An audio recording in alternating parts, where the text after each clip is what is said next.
Здравствуйте! В эфире экстренный выпуск новостей. Меня зовут Кира Каниболоцкая. Казахстан столкнулся с самыми масштабными паводками за последние 80 лет. Об этом сегодня заявил глава государства. На фоне сложившейся ситуации Касым-Жомарт Токаев обратился к народу. Президент заверил, что никто не останется без внимания государства. Главное – избежать человеческих жертв. А все материальные потери населения компенсируют. Суммы будут соразмерны понесенному ущербу. Он подчеркнул, что ситуация находится на его личном контроле. Алина Брыжанова продолжит. Режим ЧС природного характера объявили уже в 10 регионах страны. Республиканский штаб продолжает свою работу. Члены Кабмина сейчас находятся в регионах. Круглосуточно помощь пострадавшим оказывают акиматы и десятки тысяч волонтеров. Мобилизованы все ресурсы, заверил Касым-Жомарт Токаев. Ситуация тяжелая, но отчаиваться не следует, отметил глава государства. И подчеркнул, главное – не допустить человеческих жертв. Обращаясь к гражданам, пострадавших от наводнения, хочу заявить, ни один из вас не останется без внимания государства. Всем вам будет оказана финансовая и другая необходимая помощь. Все ваши материальные потери будут компенсированы. Правительству также необходимо оперативно выработать эффективный механизм возмещения ущерба, разъяснить его всем пострадавшим. Суммы должны быть соразмерны понесенному ущербу. Для этого глава государства поручил разбронировать государственный материальный резерв. Средства пойдут на помощь жителям. Помимо этого, в регионы, где сохраняется сложная паводковая ситуация, отправятся вице-премьеры. Они пробудут там до стабилизации ситуации и будут координировать работу на местах. Вместе с тем, Минобороны направит дополнительные воинские соединения на борьбу со стихией. Мы должны извлечь все уроки из этих масштабных паводков. Их немало, начиная от недостатков в организационных мерах предупреждения природных катаклизмов, дефицита кадров, водников и заканчивая нашим пренебрежительным отношением к природе. Информационному штабу необходимо непрерывно и всесторонне оповещать граждан обо всех принимаемых государством мерах. Вместе с тем президент обратился к СМИ, блогерам и лидерам мнений. Он призвал их не распространять непроверенную информацию, не провоцируя тем самым панику. Население же он просит доверять только официальным источникам информации. Выражаю благодарность спасателям, полицейским, волонтерам и всем неравнодушным гражданам, вовлеченным в борьбу со стихией. В этот сложный для страны момент как никогда важны единство и сплоченность нашего общества. Уверен, вместе мы обязательно преодолеем эту стихию. Отмечу, сложная паводковая ситуация сохраняется в Атырауской, Кустанайской, Абайской, Акмолинской, Актюбинской, Западно-Казахстанской, Карагандинской, Павлодарской, Северо-Казахстанской областях и Улытау. Алина Брыжанова, Айдос Серикболулы, Хабар. И сегодня же Касым-Жомарт Токаев провел телефонный разговор с Адыром Жапаровым. Президент поблагодарил его и народ Кыргызстана за оказанную братскую помощь в связи с наводнениями. Кыргызстан одним из первых отправил гуманитарную помощь нашей стране. Касым-Жомарт Токаев подчеркнул, что это еще одно свидетельство истинной дружбы, солидарности и тесных союзнических отношений двух государств. Напомню, ранее после аварии на ТЭЦ Бишкека Казахстан также протянул руку помощи Кыргызстану.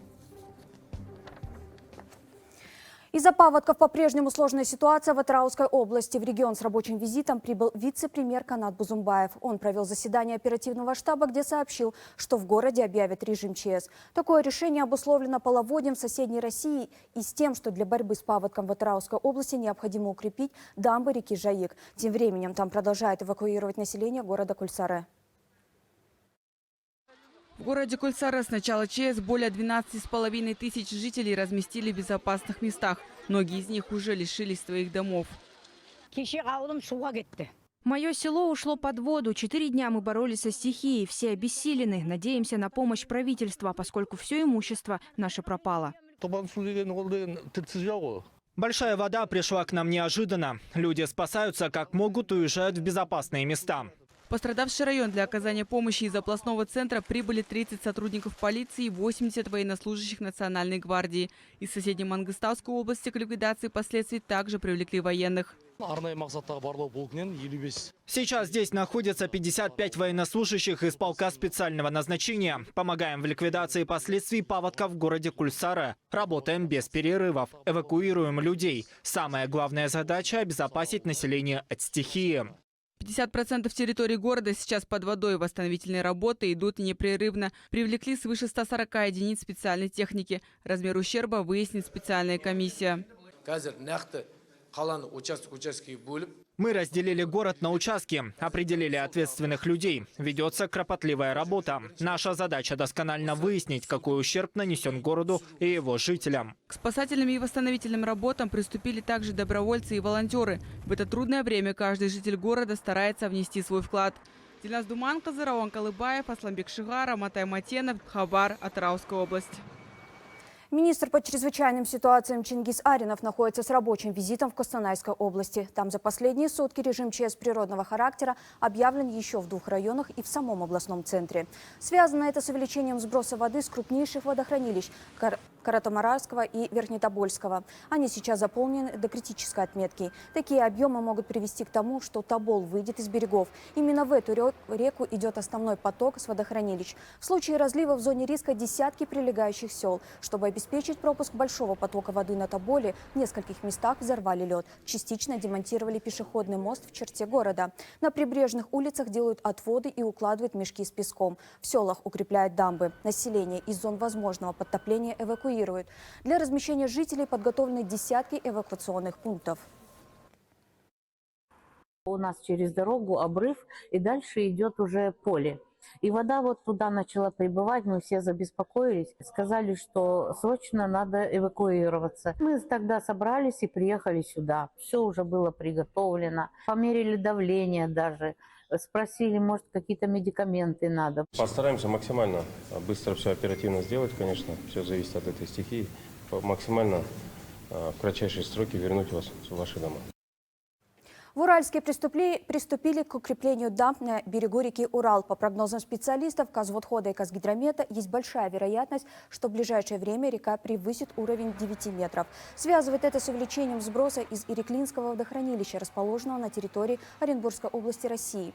Последние дни в главную водную артерию региона поступает рекордный объем воды. Местные власти просят жителей дачных участков, расположенных в пойме Урала, перебраться в безопасное место. Они активно ведут разъяснительную работу. К слову, в пойме Урала расположены 55 садоводческих товариществ. Там постоянно проживают больше 10 тысяч человек. Будем объявлять во всех СМИ, социальных сетях, что со вторника, среды будем уже отключать эти дачные массивы от электричества и газа. Почему? На основании закона о гражданской защите 56-я статья гласит, что для безопасного проведения эвакуационно-аварийных работ в местах ЧС сразу же отключается именно электричество, газ, вода и так далее. На основании этого мы примем такие крайние меры. Зато, я думаю, жители прислушаются и выйдут в более безопасные места. У нас по городу подготовлены эвакуационные пункты на более 3000 мест. В Восточном Казахстане и области Абай за 2 суток восстановили поврежденные талыми водами дороги и мосты. Экстренные дорожные работы в паводковый период проинспектировали депутаты Мажилиса парламента Ирлан Саиров и Лутбек Томашинов. Они проверили прочность защитных сооружений вдоль ключевых транспортных артерий на востоке республики. Велики риски второй волны паводков. 65% территории региона еще покрыты снегом. В этой местности поставят водопропускные трубы большого диаметра. Задача наладить максимально эффективный дренаж талых вод. По расчетам гидрологов, в снежном покрове влаги вдвое выше допустимых норм, поэтому поля и скрыты водной гладью. Инспектирующих районы депутатов Мажилиса парламента убедили, что паводок больше не угрожает ближайшим селам. Дорогу в Тарбагатайском районе восстановили за сутки, причем в экстремальных условиях, когда вода пришла напором поверх проезжей части. Это ключевое транспортное сообщение между десятками сел и несколькими районами. Местные исполнительные органы очень хорошо отработали. Мы видим, что да, были смывы дорог, но они вовремя отвели воду. Ни одно село не было под водой не оставлено. То есть здесь очень хорошее сегодня. Мы довольны, что люди здесь работали, готовились с осени, и они уже предотвратили этот паводки. А я добавлю, что всего по стране работает более 3 десятков пунктов сбора помощи. На сегодняшний день ими собраны сотни тонн продуктов питания, непродовольственных товаров и медикаментов. Огромную работу проводят общественные активисты и волонтеры, которые помогают пострадавшим и организовывают сбор гуманитарной помощи. В оказании такой помощи задействованы 20 тысяч добровольцев. В Актюбинской области не хватает кормов для скота из-за затопления пастбищ. Жителям района оказывается помощь Духовному управлению мусульман Казахстана. С начала паводка в районы доставили 40 грузовиков гуманитарной помощи. Вместе с тем в пункты эвакуации при школах ежедневно доставляется горячее питание. Это была вся информация к данному часу. Наши журналисты во всех регионах страны продолжают следить за паводковой ситуацией. Смотрите спецвыпуски новостей на телеканале Хабар и завтра. Также наши новости доступны на официальном YouTube-канале и в социальных сетях Facebook и Instagram.